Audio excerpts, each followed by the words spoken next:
the government. It loves you and wants to keep you safe and well. It even wants to make paying taxes, fines, and court costs easier for you. How? Well, you'll need to meet your straw man. He was born the same day you were. He looks like you, has the same name, and lives in your house, but you never knew he existed. You will have even paid his parking tickets or taxes. The worst part? He's been dead from day one. From every birth certificate, a legal personality, or legal fiction, is created with the same name to confuse little old you into thinking it's you. So, there's a human you and a paper you, or as it's commonly known, a straw man. So when it seems like government officials, court clerks, or the police are speaking English, they aren't. They're speaking legalese, designed to make you agree to verbal and written contracts without even knowing about it, all spun from Black's Law Dictionary. For example, when the police say, "Do you understand?" you'll say, "Yes." What they are really saying is, "Do you stand under our authority?" Oops-a-daisy, you just created a verbal contract with them. Oh, you clever government. Did you know that whenever you register something, you are handing over title to the person you register it with? That's right. Whenever you register something with the government, they assume it belongs to them. Registered your car? Super! Now you are the registered keeper of your vehicle, and the government can crush it when you don't pay your, straw man's taxes. Expecting a new bundle of joy? Well then you need to register your little darling with a birth certificate. Then they can start the process all over again and create a new straw man for your little one. Isn't that great? So when Junior grows up, he'll be able to generate revenue just like you have. When you notify on your baby by signing the birth certificate, your child becomes a ward of state, and if the government doesn't like what you're doing, they'll assume it's okay to take the child away, or make new rules for things they don't like. Not enough school? Smacking your child? Shouting too loudly? And it's off to social services for the little one. When you get a bill, it's sent to you, but belongs to your straw man, not you. That's why bills, fines, and summons start with Mr., Mrs., or Ms. Sometimes you'll see your surname in capitals, just like on a gravestone. That's because your straw man is dead, and just a silly piece of paper, created before you could comprehend or even consent to it.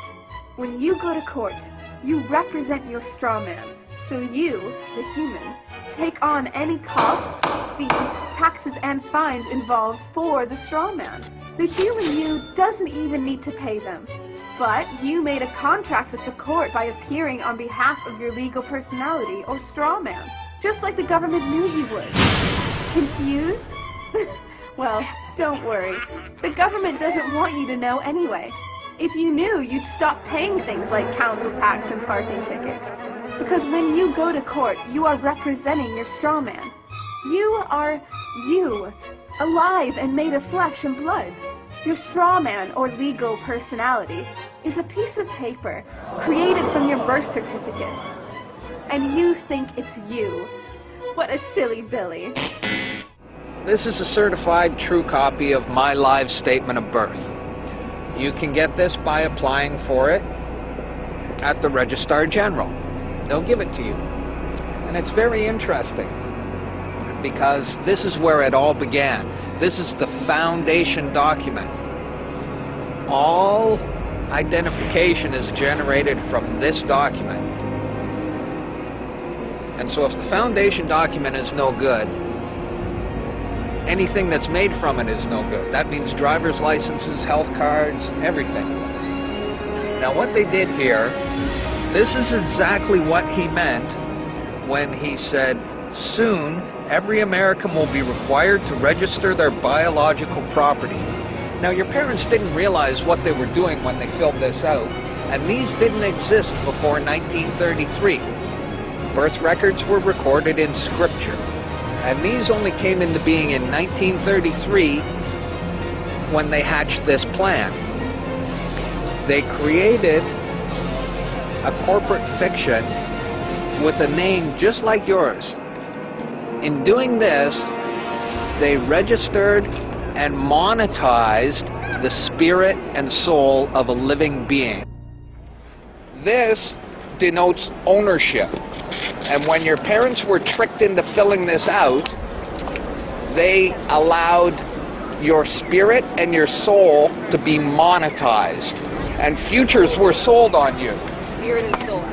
Now, this is my birth certificate. This is actually a share. See this red number?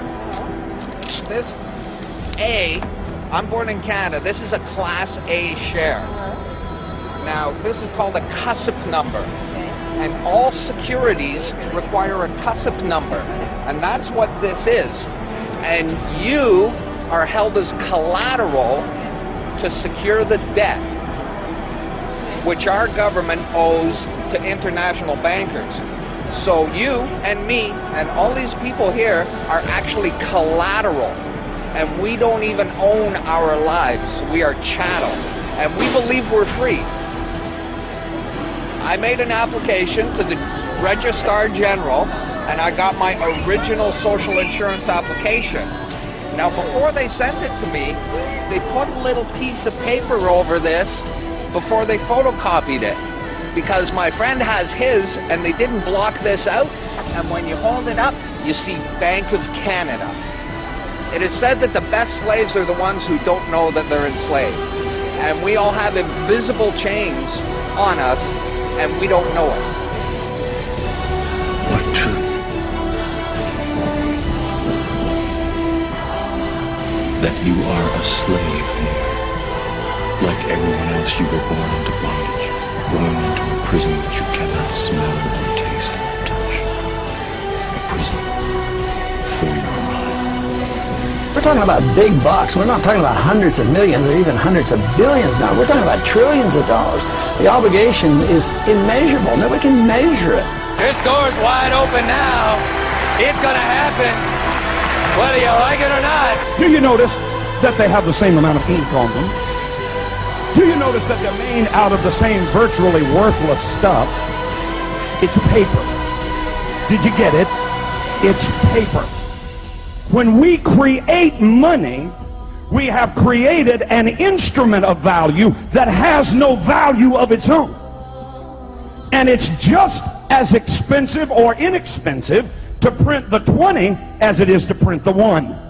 In January of 1913, in December of 1913, he signed the Federal Reserve Act, bringing the Federal Reserve System into place in America, and did what Thomas Jefferson said must never happen. He took the control of the money away from the people by taking it away from the Congress and gave it to a group of private individuals who have to pay taxes on the money they loan the government.